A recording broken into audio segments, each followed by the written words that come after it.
Welcome to another episode of Decision Pints.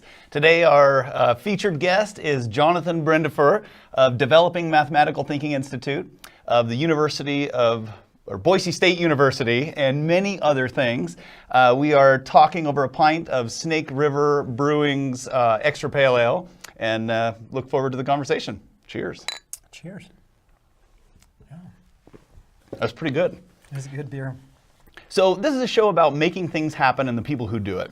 And in your case, you've done so many things that we'll try to pare it down to the Developing Mathematical Thinking Institute at its center, and how you got your start into creating this company and where you're looking at going with it next. So tell us a little bit about developing mathematical thinking and how you got your start. Yeah. So I think, so for me, I really want people in general just to understand mathematics, and not just to understand it as arithmetic or computation, but really what is mathematical thinking? How do you think mathematically on all different topics, kindergarten through 12th grade? And so a number of different things happened to me. One, I started working with the Netherlands, the University of Utrecht. That was our sister school when I was at the University of Wisconsin. And the Dutch there really talked about what was called realistic math education. How can you visualize math? How can you connect it to the real world? And that really resonated with me when I was in graduate school. And so I started thinking about like ideas of tangent and sine and cosine, and that originally just like functions at the high school level, and just building tons of connections. So when you bring up a topic, systems of equations, then can you actually think in the real world, look around and go, here's all the different ways that you could use systems. And then that started translating all the way down to preschool. So looking at it from 4-year-olds all the way through high school, with just a goal of, I want more people to really understand mathematics. And so that's where, so then my job, and then my team's job that I've been working with is really to help people develop mathematical thinking. Well, excellent. So a lot of people hear mathematics and immediately this wall goes up thinking, oh, yikes, I'm intimidated. But not you. You were interested in it, and as a researcher really started at the older ages and worked your way back, just unwinding the thread, finding earlier and earlier there were things that were preventing people from having success later on. Can you tell us a little bit about how long of a process was this research to get down to this kindergarten, early childhood education level and start to put the tools together that let you create a company from it? Yeah, so I started, it was kind of a long process, probably about 15, maybe 20 years of really kind of investing time in research and understanding how do people think about mathematics. And so I did start at, and people kind of laugh at this, but how do you, so our topic was functional reasoning, which sounds kind of funny, but how do 6th graders through 12th graders really understand functions in all the different kinds, from linear to quadratic, exponential, tangent. And as I started seeing holes where kids weren't actually able to really take the real life situation and really mathematize, take the math out of it, use it, create a function, really talk about the co-relationships, the variance, the dependencies. And then all of a sudden I said, okay, well, let's look more at the middle school range, and kids were struggling with place value and fractions and decimals. And then I started looking more at 5th grade, and finally I met one of my professors, Elizabeth Venema. She was wonderful, and she said, you really need to spend time with kindergarten and 1st grade and understand what's happening at age 5 and 6. So I started working with 5-year-olds, which was a whole nother experience. Some people think working at the high school level as a teacher is tough. No. Any kinder or 1st grade teacher, I'm like, they're impressive. So that really got me involved in trying to help teachers at the elementary level understand the mathematics to then inform their teaching of mathematics. So that led to a grant that I wrote. It was a math science partnership grant. And I started working with 3 schools in the Treasure Valley and gave them understanding of the mathematics, made the connections, and the schools, the achievement rates just started going up. So that got me that first grant, and that kind of led to thinking about with a partner and I what else to do with the company, which led to a couple other things that you may have questions for. Dominating the conversation. Great. No, this is great stuff. To see the persistence and perseverance on tackling a very complicated subject and pioneering this research into getting at the root of helping people think mathematically. Because I've seen multiple articles, and I haven't reviewed the research, but people who are better in math tend to be happier, healthier, and wealthier. And as young children grow into adults, this company that you've put together is helping to build a solid foundation to improve the lives of these kids, which is inspiring for those of us that see what you're doing. So first off, thank you for inspiring us. And second, can you tell us a little bit more about kind of the evolution of this research into the building of a company? Yeah, I knew you were going to ask that because I haven't talked about the company yet all this time. Yeah, so that led to one of the teachers I was working with was really fantastic, Sam Struther, and so I ended up hiring him after one of my first projects to start working with me at the university. And one of our first projects was with the State Department, and the math coordinator at the time had asked, what screeners are out there for young kids, for kinder, first, and second. So we really started looking into that and read a lot of research, over 100 articles, and was really some fascinating findings where we thought, okay, the screeners out there across the U.S. are screening young kids on, do they know their facts? Can they count forward? Can they count back? Can they identify numbers? A little bit with relational thinking.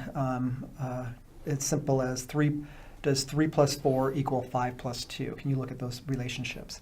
But as we started reading, it was really measurement and spatial reasoning that became the crux of being able to determine whether kids were going to have huge holes and get through mathematics all the way into junior high and high school.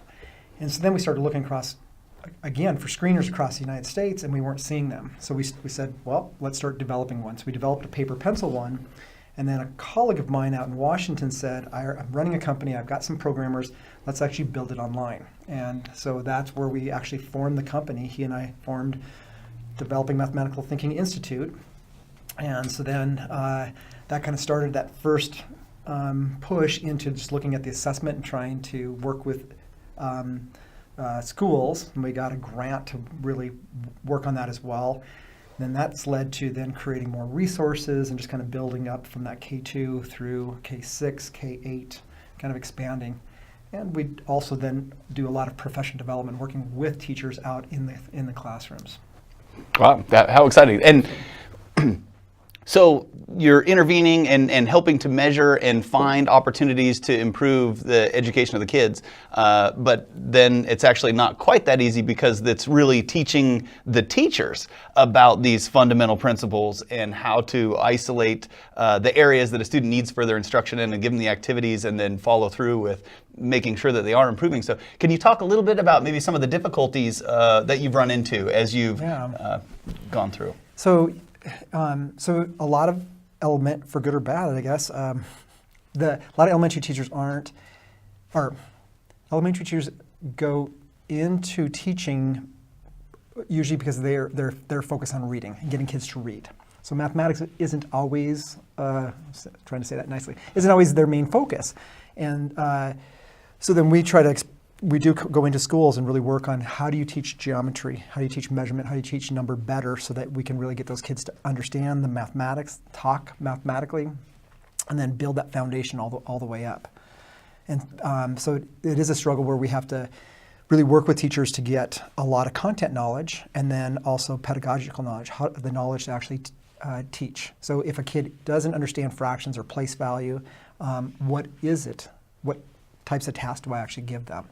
And so that's because that became an issue, the tasks, we actually started creating tasks. And so that's what we end up creating our curricular resources to really help teachers. And we used a PowerPoint format so that you could pose a question to the kids, but then when the kids answer, then you'd say, this is how you actually want them to speak mathematically. This is the type of a way you want them to respond to it. So then we can animate that in the program.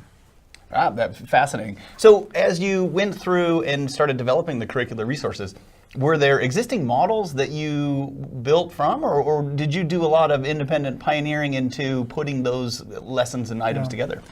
So we ended up going a different route because we looked at all the curriculum that's out in the United States and what were the holes. And the two biggest holes were that students weren't visually looking at mathematics, and so that visual spatial way of looking at math is key to success later. Engineering schools, if you look at different engineering schools, like the Mine School in Boulder or Golden, Colorado, you take a test on spatial reasoning to get into the school to become an engineer now. So engineering becomes spatial reasoning becomes critical. So how do we really infuse a way of looking at the mathematics through a visual patterns and modeling? And then the second one was the language. What is the structure of math that you can decompose, you compose things, you iterate units, you partition things. All of our algorithms become different ways of decomposing and composing by place value. And so giving them the language and the visual to understand it, to then do the operations and become both fluent at the mathematics and flexible enough to be a good problem solver at the same time. So that was kind of our take on trying to be different than just a lot of other things that are out there that are just practicing worksheets on their skill level. So we want that plus the language and the. So I look at just building that curriculum seems like such a massive undertaking, yet that's one component of the Developing Mathematical Thinking Institute. And Developing Mathematical Thinking Institute is one component of your life. You're still an active professor. You're still a researcher and a publisher. You're still an advisor for PhD students. How in the world do you find the time to do all this? That's a great question. I don't sleep much. I actually really enjoy the work. So I like, for me, the university work is really nice because it forces me to read a lot. So I stay up on the literature. Then writing the articles and writing the grants also forces me to be just immersed in what's every couple of years, there's little movements. So I get to stay up on that. Which then leads to when I'm out in schools, I'm like, these kids are struggling with this idea. Let's try this idea. And then trying this idea then translates to later at home creating curricular items. And then I work with my other colleagues and my staff on seeing if these ideas work over time, which then generates more curriculum. And then that ends up feeding back into what's the research say, what types of grants should we write, and then so it kind of becomes circular.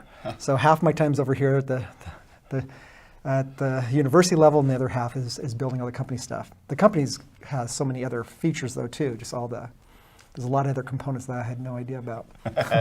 And I love, the more that I hear, the more I learn, the more interesting and exciting it is, because here is a fundamental part of everybody's life. And on the education side, it's part of our current education, but you found some major areas of deficiency and have worked not only to research what the problems are, but engineered solutions for it, validated those solutions with research and measurement and peer-reviewed academic work, and that's still the tip of the iceberg because you're still out putting on seminars for teachers. When somebody has a question about the company, you're on the receiving end of the email and you're answering, and they're calling you. And when somebody's password of a teacher doesn't work, you're part of the solution. And it's such a feel-good story, really the subject matter, the inspirational story of how you came to build what you have, and it is incredibly exciting to look forward to where you'll go from here. So with that, let's take a moment and talk about what's next for the Developing Mathematical Thinking Institute and yourself. Yeah.